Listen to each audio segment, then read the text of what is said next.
So we're getting ready to go with Formula V, the budget single-seater, space frame chassis, Shanes and Lee Stones, as we said, and these cars available from somewhere around 3,000 upwards. On the front row, it's Ray Moore in the black car, and in the red car is Dan Polly. So it's Lee Stone versus Shane, it's Polly versus Moore. Kevin Grogan, the championship leader, on the second row, and Jimmy Delaney alongside him. 5-second board is up. Matt Feeney. Yeah, and they're about to be away. And Dan Polly gets a good start. Now Ray Moore is on the inside for this one. Grogan and Ray has leads. the inside of both of them. Grogan could get second here. I think young Kevin Grogan, the Luke and Law car. Oh, Polly goes back at him on the Polly brakes. has it though for the left-hander, I think, Leo. Yeah, after the initial bad start, Polly drove well there to get that one back, didn't he? But he would just, you don't want to let Ray Moore off the hook. He'll disappear down the road, Matt. He's so experienced. He's gone already. Yeah. Just look at that. Oh, and Grogan here with a move down the inside. Grogan's thinking the same thing. Yeah. I want to get Dan Polly out of the way, but Polly's in an uncompromising mood, and all this. There's four guys there going, come on, you're letting them away, guys. Ray Moore is just so experienced. Go through the lights. Go on, go through the, I can hear them. Yeah. They're only amber. When you're in traffic in a race car, it is hugely frustrating because you can see a danger man already, and Ray Moore will be giggling away into the mirrors. And unless Dan Polly gets the head down and shows us the qualifying pace that he had, Ray Moore is just going to disappear. He doesn't look up the like road. he's got the pace in that car today, because Kevin Grogan was all over him there on the run into turn 3. He's got away just a little bit He now. has, yeah. Grogan might rue that one. I think he should have pursued that. He should have went up the inside. Yeah, there they go down into 7A and B. So it's Moore, it's Polly, it's Grogan. Is that Delaney? Is that Des Foley next up? Is it with the car repaired? He broke a swinging arm. I think it is. Oh yeah, absolutely. Same car. It's 88. Jimmy Furlong. Jimmy Furlong in fourth, yeah.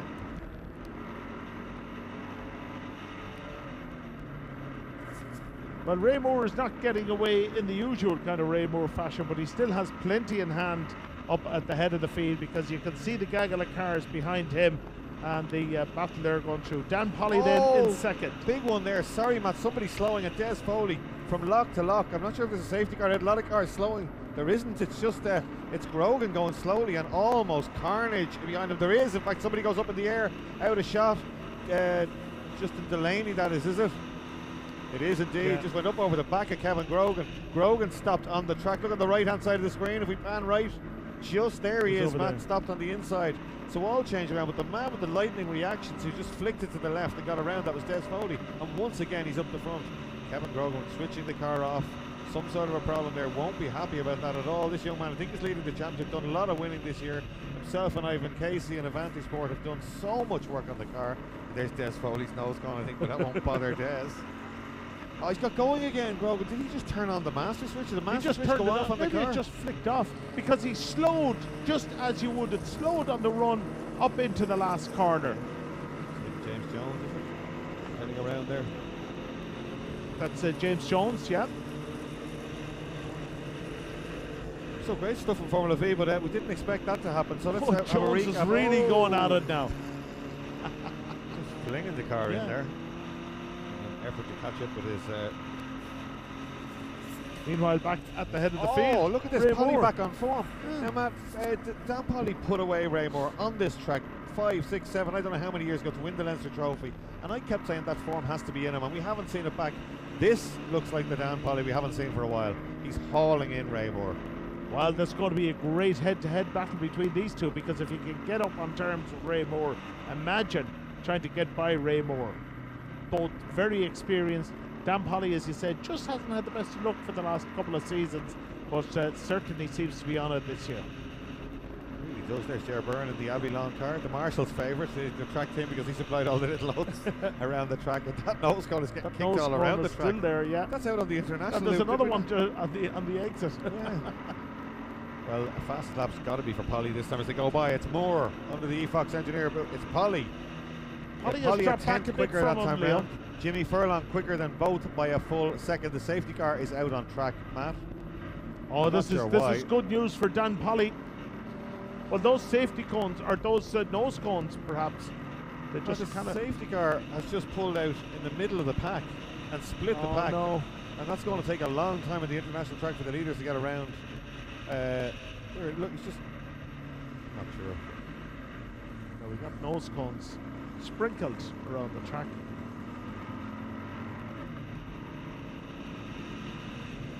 sure do. I'm a little bit. I'm not sure what's happening here, Matt. But he's they're going to have to wave them by now. Yeah, I don't know why they by. pulled out in the middle of them, but okay. Well, the safety car is out, so that's there'll be no overtaking. He's going to wave everybody by, and we'll see what happens. See how long it takes him to hook up with the leaders. And we have a bit of a message from Carl Harris here, who's on holiday in Florida. So do enjoy, Carl. Look out for the alligators. And we hope that you're enjoying the Formula V's here from Mondello this afternoon.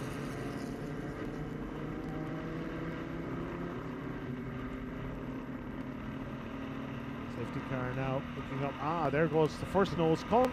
Pick up Kevin Grogan now, so we got to wave him by, and then they got to wait for the leaders to come around for another lap. So I don't know. I'm sure it's probably easy for us to say, but had that car stayed in the pit lane for another 10 seconds, he would have been out. Yeah, just got out in front of and Ray he's Moore. Still driving as opposed to stopping. I don't know what. I stopping suspect. now on track. I suspect it was to pick up those nose cones, Leo.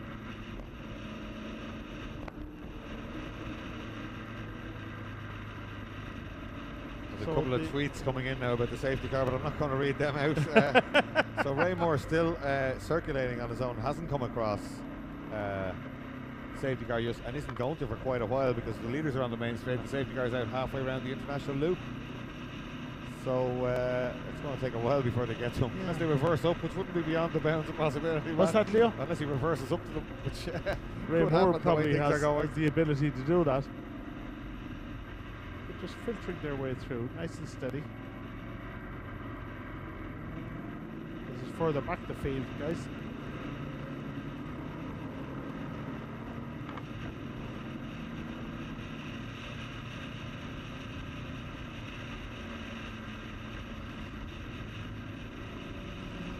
I do see. Here's the reason for it. I had just spotted that. That is Elliott. Mark Elliott.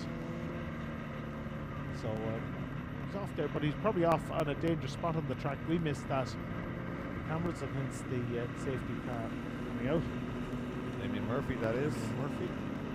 Man of the air. He's coming in at the back of the paddock. Well. Should surely have caught up to that safety car by now. The safety car was just stopped out on the loop.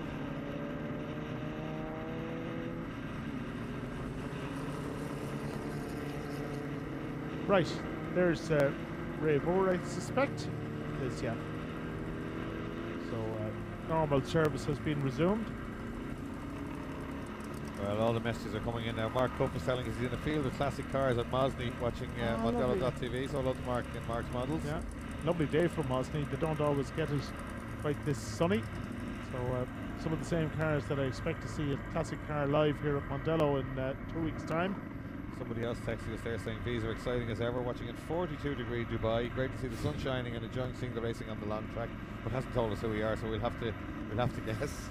I'm not sure who that is. You might tell us who you are. But great to see it all over the world. All these texts and Facebook messages and tweets coming in.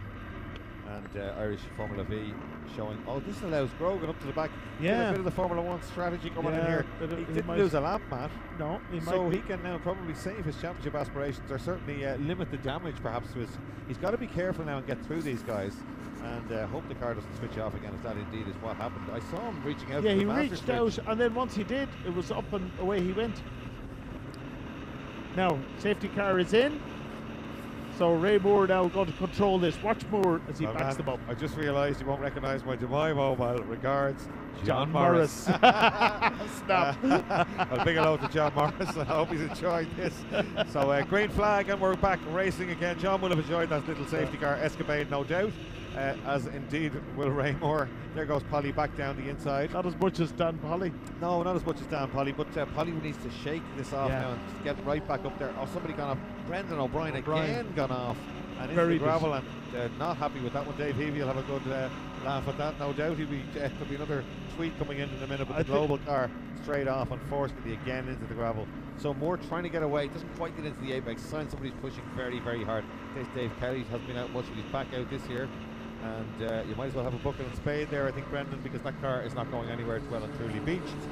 So Moore now just not getting away as much as we thought he would, and Polly was really going back at him in the first portion of this race. So if Jimmy Furlong doesn't have too much of a go, and Des Foley up there too. Des Foley, remember, a raw novice in the first year of Formula V, and he really is able to mix it with the big guys. Look at this, he's running first, second, third, fourth overall. Dave Kelly right with him with no nose going on the white chain. And Furlong down the inside, and this could hand the race to Moore. I don't think Moore's got enough pace to get away. I want to get Furlong have a go. Furlong might be able to have a go, Leo. Yeah, that's just what I'm thinking. That Dan Polly has a certain amount of pace in that car, but just not what he needs. Watch Furlong. Foley's dropped back a place there. He's been put away by Kelly down at 7A, out of our view, and went out over the curves. But he is, It doesn't look like Moore has the pace we thought he'd have. And Furlong is the big mover here. He's got away from Polly, got down the inside, and he's hauling in Ray Moore. And I don't think Ray Moore is going to run away with this without a big scrap. This will be an interesting race, Matt. I think we should have another safety car situation, because that car is off in turn 1, right out at the top of the corner. Well, wait till half of them are gone by and we'll launch the safety car out in the middle of the if it's ever going to launch, it's going to launch now. Don't say that. Here comes Polly with a good run out of Dunlop. Sorry, Matt. Polly was high and wide into Dunlop, and look what a good run through Dunlop does for you. He's under the gearbox and pulling out to the outside, and Moore again will be happy enough with this one. But Furlong goes out to the outside late enough to get the racing line down into turn 1. That's a great shot actually coming out of turn 1. It looks like Brains bends. It's not. That's turn 1 and 2. There's Foley very wide. Stephen Moran there going through the local man. Then Buckley, all the rest coming through. So Moore's just beginning to eke away a little bit. Yeah, he is, Polly wants to have a go back at Furlong now. Dave Kelly trying to get up to these two, and none of them making the apex that time on the second bit. It's going to be a little bit slippy out there. I suppose the heat, Matt, is going to cook the tyres in any class really pretty early on. There's a little bit over 3 minutes left to run in this particular race. And Ray Moore then out in front. Jimmy Furlong running in second. Dan Polly is third. Well, Mark Toomey, who races in the Global GTs, is tweeting us there saying, is that really sun in Mondello Park? Mark, do not adjust your set. It's always like this. We're not even making it look like this. It actually is sunny at Mondello Park. It's wonderful weather. And Adam McCauley's 99s are selling really well in the paddock. So good stuff. Look at this, first 4 got away. They're closing up, Matt. Moore, I would have expected to have made a break early on. It hasn't happened just yet as they come back towards us again. So it's Moore from Furlong, from Polly, and Kelly right in there too. There's Foley missing. No, he's just dropped back. So Des Foley not showing the pace we would have expected from. Normally he would run right up there with the front runners, but maybe got a bit of an issue there in the Leastone. Still a good performance from him in his first year. A lot of experience ahead of him here on this one. Moore, it's a bit like Barry Rabbit, isn't it? He's just using as much as he can, but only just hanging on in front. The guys behind look a little bit quicker, but that doesn't matter, does it? No, it doesn't. You don't get points for looking quick. Ray Moore looks like he has a little bit in hand, that if he was pushed to it, he could get a little bit more. He's not right out over the curbs. He's taking it nice and easily. Don't mind you, the last guy we said was sandbagging. We were disproved of that notion. You were accosted over lunch, as well. Accosted over it. Yeah, how dare you? Great run through turn 2. That's completely flat out in these Formula V's in third gear. They grab fourth just on the exit. And these two guys, just when they were almost getting up to Ray Moore, they have a claw at each other and let him away again. And that's because they both think they've got the beatings of Ray Moore today. But certainly, individually, are they quicker than Ray? They look it, but that doesn't matter. Moore controlling it all really well out in front of the Bernard Dolan run Leastone chassis. These chassis built literally a stone throw from Mondello Park. Paul Heavey builds them, and in Leastone Cars or Leastone Engineering. Paul is a former gearbox kart racer, came into Formula V with a Shane chassis for many years, always wanted to build his own car. And about 93, 94 maybe, somebody goes wide, Furlong goes wide, Polly's gone by, but they've slowed each other down again, and Moore surely get away. Oh, that's a shame. The Lucan Law car of championship leader Grogan, I'm almost sure he's the championship leader, and he's waiting for them in the back gate, and this time they're down the inside, but they're just slowing each other down so much. And now this is your chance, Dan Polly. If you're going to have a go at Ray Moore, get the head down, because I don't think you've only got a minute to go, a lap after this one. But he hauled him in really quickly the last time, Matt. Good line through here. But sliding around behind him is Furlong and Kelly. They don't need to start blocking now. If Polly can get a clean lap in, he may just be able to get up there. Look at that. Gets right into the apex. You can almost see a puff of smoke in the V's. Shows you where they get back on the power, and as a result shows you how well the chassis is set up if you're out on track watching them. It does look like he possibly could get a bit closer. Just a lap to go now between Ray Moore and victory, unless Dan Polly can do anything about it in the Luke O'Hara run car. He's got a little bit near. Well, he's obviously nearer to him than he has, because he's got by Jimmy Furlong, but he's not that far back. I think he's going to get to him, there's not a lot in it, Leo. Like, we've a whole full lap to go. Catching him is one thing, getting by is another, but I do think he's going to get up to him before the end of the lap. Polly with the head bent forward. He really, himself and Ray Moore have battled for years on track, and they're not best buddies. So this will be a good one now if they get. Who's that sideways? That's Colin Blackburn with a great comeback drive, and he's caught up to Des Foley. Colin Blackburn, of course, was the star tomorrow in this class last year, and really going well. He's bought himself a Leastone and going nicely with that one. Just inching up there, but Moore probably has it all under control, or does he, Matt? Well, he does, I think, but Furlong is actually getting back near the equidistance, these top three. Oh, and a good tight line there from Dan Polly, and that's got him closer again. And again, Moore just having a little peek now in the mirrors, so he's well, this is the Leinster Trophy. Many years ago, this is where it happened. This is where Dan Polly did Moore down into 7A and B, and both of them now, as they pull, or they're in fourth gear through that corner, as they head down, and will remember that moment. He went down the outside on the brakes and took the lead, and took the big one in the Leinster Trophy away from Moore. He's not close enough on this occasion. He's closing in though as much as he can on the brakes. Yeah. And doesn't lose any. Nice tidy run on the way back out. He's almost with him. Was this going to be Dunlop on the last lap, Matt? They've just got 3 or 4 corners to go now, up into Bahrain's bends, the right left. It might just hurry him through, though. Ray Moore's very experienced. He's looking quite composed there. But Dan Polly throwing everything at it now in this last half a lap. He really is. Down to third gear. Gets turned in to grab fourth gear again. He's very close. It's the really quick run up over the curbs at Irish Ferries. Then it's the final corner and the run to the line, Matt. He's not quite close enough. Or is he, Matt, with a good run as they come towards us? He is, and he goes for the inside line, but Ray Moore has that covered. Now he goes high and wide, and he tried to come back down the inside, but lost too much time in that manoeuvre. Ray Moore, it looks like, that's going to take it. Moore comes over to the pit wall. The checker flag is out. Ray Moore takes the win. Dan Polly home in second. Jimmy Furlong is third. Great race between those three guys, and look at the battle for the two Leastone boys there. And Colin Blackburn, I think, just nodding the head saying, I nearly got it. Stephen Marrin, the local man, next up with his Leastone.